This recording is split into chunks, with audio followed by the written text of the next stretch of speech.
Você poderia se apresentar pra gente? Olá, bom dia a todos os alunos. Agradeço a oportunidade. Eu me chamo Daiane Fernandes, sou psicóloga e atuo como especialista em terapia cognitiva comportamental, além de ter duas formações, uma formação em autismo, com uma abordagem também, tem a graduação em autismo, mas também tenho a intervenção ABA como uma segunda especialização. Também sou neuropsicóloga, graduada também nessa formação. E eu tô há 3 anos dentro do mercado de trabalho como psicóloga clínica. Então, Daiane, o que é psicologia para você? Pergunta interessante, algo que eu queria pontuar com vocês em relação a isso. A psicologia, ela não é autoajuda. A gente se pega muitas das vezes vendo posicionamentos de profissionais dentro do Instagram, dentro das plataformas, falando de uma psicologia que está mais medida à autoajuda. E não somos. Apesar de ter livros que falam de psicologia, fazem citações das abordagens, mas não é livros, vamos dizer, com teor teórico científico.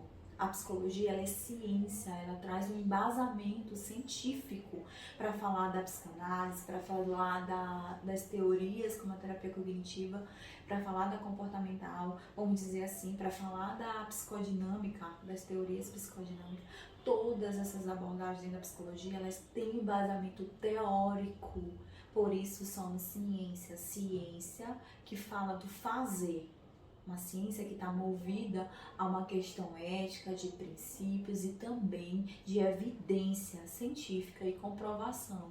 A terapia cognitiva, porque ela é tão eficaz, porque a gente tem evidência científica de que essa abordagem pode contribuir, que foi o primeiro indício para ela, com a depressão. Então a gente fez testes, a gente fez amostragem para comprovar a nossa eficácia. E a psicologia é isso, é essa ciência que tem a ver com, vamos dizer, com lidar com o ser humano, com comportamentos humanos. Então é ciência que estuda o humano, que está sempre em transformação. Então o que eu posso falar hoje, posso modificar todo o meu discurso futuramente, que eu estou falando do meu fazer profissional, mas esse fazer está vinculado ao ser humano. E esse ser humano está em constante transformação e mudança. Qual foi a sua abordagem psicológica? Eu era encantada, apaixonada pela psicanálise. Eu tinha muitos livros, tem coleção até hoje. Só que no quinto, eu não me recordo se foi entre o quinto e o sexto período, eu conheci a terapia cognitiva comportamental. E foi o respaldo que eu tanto precisava para fazer, porque eu estudava psicanálise e não sabia como intervir. Eu gostava do que eu lia, mas eu não sabia como intervir. Quando eu conheci através da professora Michele Fontes, a terapia cognitiva comportamental, preencheu tudo que eu necessitava. Quando foi no 8º período, comecei a minha especialização na IWP, na Cognitivo WP. Qual foi a mesma minha orientadora, a Michele Fontes, ela também fez nessa mesma instituição. Então eu comecei a indagar mais, então eu já fazia, por isso que eu escolhi o estágio em clínica, porque eu já tinha um respaldo, eu queria praticar terapia cognitiva com meus pacientes dentro da clínica e escola. Então a Michele Fontes foi o pilar, ela é referência dentro de São Luís na terapia cognitiva comportamental e ela também foi referência para me fazer a escolha em terapia cognitiva. Você pode contar pra gente um pouco sobre sua formação acadêmica? Como foi esse processo? Não foi nada fácil, eu acho que toda formação exige muito comprometimento, compromisso na verdade. Tem uma coisa que sempre eu escutava dos meus professores, que era ter o perfil ético, que a gente deve levar tanto para a psicologia. E isso tem muita questão de valores, de princípio. A gente se constitui dentro da formação acadêmica. A gente aprimora, a gente amadurece. A gente só se faz psicólogo, claro, na prática, mas a gente precisa da formação acadêmica para a gente aprimorar muita coisa. E uma coisa que me ajudou muito, os textos, eu sei que são longos os textos, mas são esses textos de longos capítulos, vamos dizer assim, que vai fazer sentido futuramente. Então eu pontuo muito em relação, se dedique, escolha minutos e horas para você estudar, não por causa da necessidade de passar numa disciplina, mas que isso vai trazer diferença na vida de alguém futuramente. Quando surgiu a ideia de cursar psicologia? Assim, a ideia surgiu quando, assim, eu ainda estava na adolescência. Minha mãe teve depressão e eu não entendia o que era depressão na minha fase de infância. E quando eu comecei a comprar livros do Augusto Cury, tem coleções do Augusto Cury e também tem coleções de livros da psicanálise, na qual foi meu primeiro contato com a psicologia. A linguagem do conteúdo, eu não sabia o que era psicologia, não sabia nem o que era, mas o conteúdo que eu lia era suficiente para mim querer aquilo. Eu tive que fazer, eu fiz no ensino médio, eu fiz uma formação, eu tenho técnica eletromecânica pelo Senai, então a maioria da minha família pensou que eu poderia fazer engenharia elétrica. E por muito tempo eu pensei também, só que quando eu fui prestar o vestibular, eu passei para biologia, que era totalmente diferente da minha atuação técnica. E desde então eu fiz na UFMA um período vasto de biologia, depois eu tranquei, consegui uma bolsa pelo ProUni no Pitágoras, sou graduada pelo Pitágoras. E meu sonho de fazer engenharia não era um sonho, era só um desejo dos meus pais, mas na hora do vestibular eu coloquei psicologia. Na área da psicologia você atua? Assim, eu atuo atualmente em algumas áreas dentro da psicologia. A gente fala de área de atuação profissional. Eu venho assim que eu me graduei, eu passei no seletivo para psicóloga escolar, né, na cidade de Alcântara, na CEMED de Alcântara. Então eu servi por muito tempo, 2 anos e meio, a psicologia escolar. E sempre atuando na área da psicologia clínica, que é o meu xodó mesmo. Hoje eu atuo, durante a pandemia, fui locada, né, pela Secretaria de Estado para atuar como psicóloga hospitalar. Então essas vertentes que eu tenho na área da saúde, e hoje atuo como psicóloga da área da saúde, só com intervenção ABA para crianças autistas, que é um centro especializado de reabilitação maior do estado, né? Eu fico no anexo da Casa do Autismo, a Casa Teia, no Ouriçaba. Em qual momento da sua formação acadêmica que você sentiu que iria atuar nessa formação que está agora? Eu vou falar da área que eu tenho mais vamos dizer assim, prioridade maior dentro da psicologia, que é a área clínica. Como eu falei, eu conheci a terapia cognitiva no 6º período e todos os meus estágios foram a partir do 8º. Eu fiz estágio no 9º, na verdade, e no 10º na área clínica. Eu acho que os estágios foram ponta, assim, foi a chave para que eu pudesse me ver como psicóloga clínica. E eu me vi como psicóloga dentro da graduação e hoje estou aqui como psicóloga clínica atuando, intervindo de acordo com a minha abordagem de atuação, que é a terapia cognitiva comportamental. Você poderia descrever pra gente um pouco do seu trabalho? Eu, dentro da área clínica, como terapeuta cognitivo comportamental, a gente segue a essência da teoria, a teoria fundada pelo Aaron Beck, e a gente trabalha pensamentos, emoções e comportamentos, onde alguns dos nossos pensamentos eles são distorcidos, a maneira que a gente responde a esses comportamentos são de acordo com esses pensamentos, são esses pensamentos que interferem na maneira como a gente age.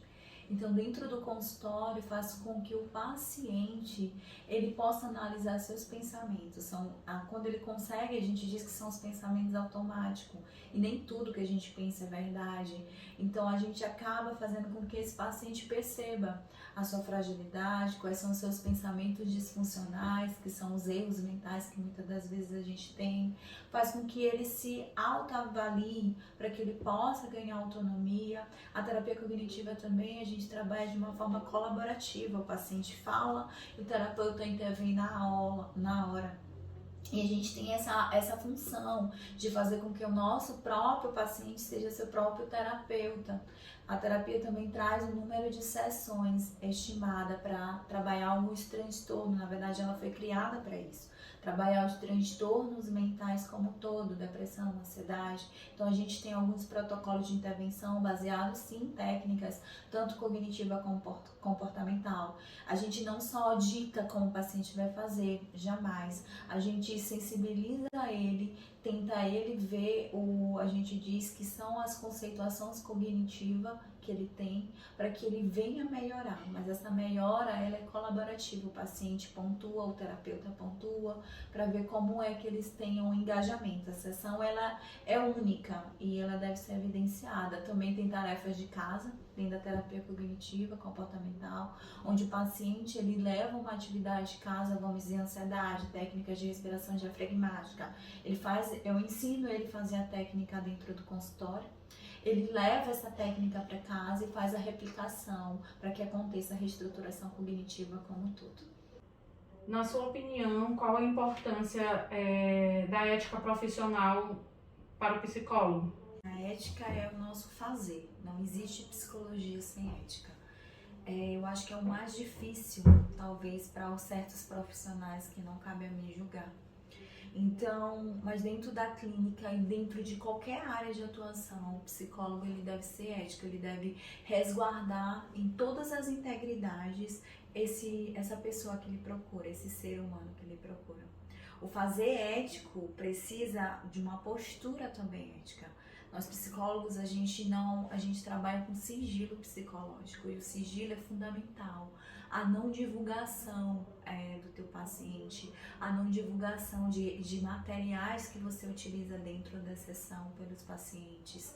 Então isso é uma restrição e você deve respeitar todas as instâncias, porque esse ser humano ele te procura e ele se entrega dentro da psicoterapia. E esse entregar faz de tudo para que você pontue, que você tem que ser ético, mas a ética que eu quero falar é da dignidade humana. É fazer com que esse outro ser humano, você respeite a dignidade humana dele. Esse é o fazer ético dentro da psicologia. Qual é o mercado da atuação do psicólogo? Como é o piso salarial? Gente, não se iludam pensando que psicologia é um mercado que dá muito dinheiro. Não. A gente tem uma outra porta de entrada que eu acho que é a mídia social, que está dando uma devolutiva financeira muito maior. Mas a gente não tem um piso salarial determinado pelo Conselho Federal de Psicologia. Então isso prejudica muito. Eu tenho amigos que recebem 1.800. Eu recebo, vamos dizer assim, 2.500.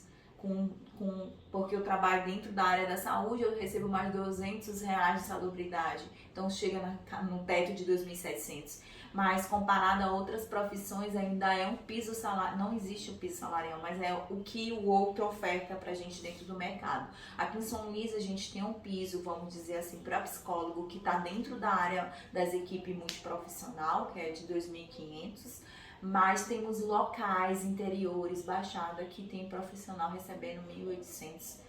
Então, a gente ainda tem muitas coisas a gente conversar sobre isso, a gente tem que se posicionar sobre o nosso piso e nosso teto salarial. Dentro da clínica, você oferta aquilo que você é qualificado. Então, eu cobro aquilo que, pela minha qualificação profissional. Eu chego a dizer, meninas, que eu não baixo meu valor. Eu não atendo, eu tenho pessoas que eu atendo de forma voluntária e para essas pessoas eu não cobro. Mas eu tenho pessoas que eu vou ter que cobrar aquilo que eu me valorizo como profissional. Outra dificuldade dentro do mercado de psicologia. Tem muitas pessoas que ofertam aquilo que podem ofertar, né? Então, tem pessoas que ridicularizam ofertando serviços bem abaixo do mercado, dizendo que são psicólogos. Então, é uma tristeza. Então, a gente tem que tomar muito cuidado com esse posicionamento. A gente tem uma categoria que espera que o psicólogo seja aquele de uma mesinha, aquele que seja um psicólogo que receba muito bem. Você vai só receber bem se você se qualificar. Não tem pra onde correr.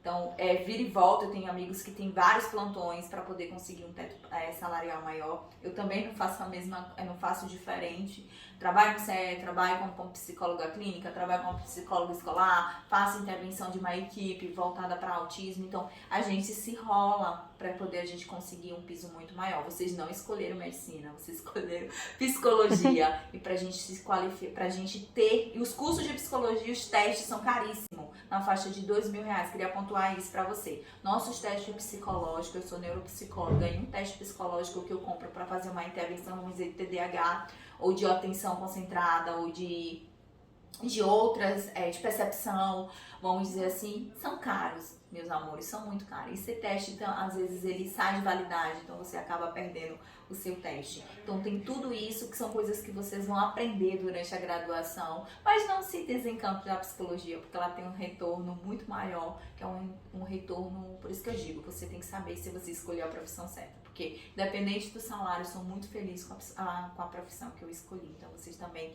têm que se perguntar, essa profissão traz sentido pra mim, essa profissão tem a ver comigo, porque se vier independente do salário, você vai estar satisfeito. Claro que a gente quer receber mais, mas eu entendo que a gente tem lutas, não existe conquistas sem lutas, então tem muita coisa pra gente ainda conquistar dentro da psicologia. Quais os desafios atuais que você vê na profissão do psicólogo?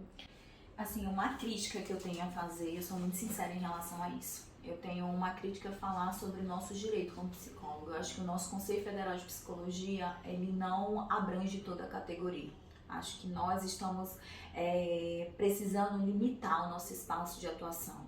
Eu falo isso porque vocês ainda estão na graduação. Então, tem coach querendo invadir o nosso espaço. Tem um novo decreto que saiu agora de psicoterapia voltada para médicos. Então, são coisas novas acontecendo e que, infelizmente, o nosso conselho não consegue nos respaldar. Acho que falta muito isso, falta interesse da categoria, com certeza, de nós psicólogos se unir. Também falta um posicionamento do Conselho Federal de Psicologia. No que remete ao Conselho Regional aqui do Maranhão, também acho que a atuação desses nossos representantes poderia ser mais eficaz, numa fiscalização muito maior, porque nós hoje o mercado mudou. Qual é o mercado? A gente trabalha com a divulgação do nosso trabalho pela mídia social. Eu faço isso constantemente. Eu fico muito infeliz de ver certos profissionais expondo certos profissionais sem uma postura de profissional. Então eu exijo que o conselho possa se posicionar em relação a isso. Eu acho que a minha maior dificuldade dentro da categoria é isso. E também de estar em contato com profissionais que não são qualificados. É outra crítica que eu tenho em relação a isso. Se você é estudante de psicologia e futuramente vai exercer a função de um psicólogo, se qualifique. Não existe profissão sem qualificação profissional. Qual a mensagem você gostaria de deixar para aqueles que estão começando sua trajetória em psicologia? Vocês não escolheram a psicologia por acaso. Eu tenho sempre esse posicionamento comigo. Mas vocês também não estão na graduação para se autoconhecer. Vocês têm que fazer isso dentro da psicoterapia de vocês. Muitos alunos escolhem psicologia por causa disso. Autoconhecimento, se identificaram com livros, como lá no início eu falei, mas vocês não vão conseguir se autoconhecer lá. Então, eu dedico agora a minha atuação a fazer com que o outro melhore a sua depressão, tenha entendimento sobre essa autoestima. E eu dedico a psicologia também para vocês, futuros estudantes, que é uma profissão muito linda, mas de um fazer muito ético, um compromisso com o ser humano, não existe qualquer outra profissão que tenha um compromisso maior com o ser humano, porque do mesmo jeito que você pode ajudar, você pode prejudicar. Vamos dizer assim, hora ou outra aparece um paciente aqui com sequelas psicológicas trazida por outros profissionais dentro da área de atuação. Então, eu quero sensibilizar vocês que essa profissão é muito, muito, muito importante. Então, que você se dedique em prol dela, para defendê-la, para respeitá-la. E, para cima de tudo, te comprometer com fazer ético. Porque psicologia sem o seu fazer ético não é psicologia. Então, eu dedico vocês, curtam a psicologia, tentam ter sede de conhecimento, participe das ligas acadêmicas, participe de arte, façam artigos, se dedique a cada instante, porque quando você se forma, você vai estar sozinho. E às vezes você quer um grupo e fica muito difícil de se unir. Então aproveite seus grupos, aproveita a oportunidade da troca de conhecimento, que é essa troca que faz a gente crescer como ser humano. Então, eu só dedico a vocês boa sorte. Eu sei que essa não é uma caminhada fácil, é uma caminhada árdua, mas tudo depende de vocês, eu tenho certeza.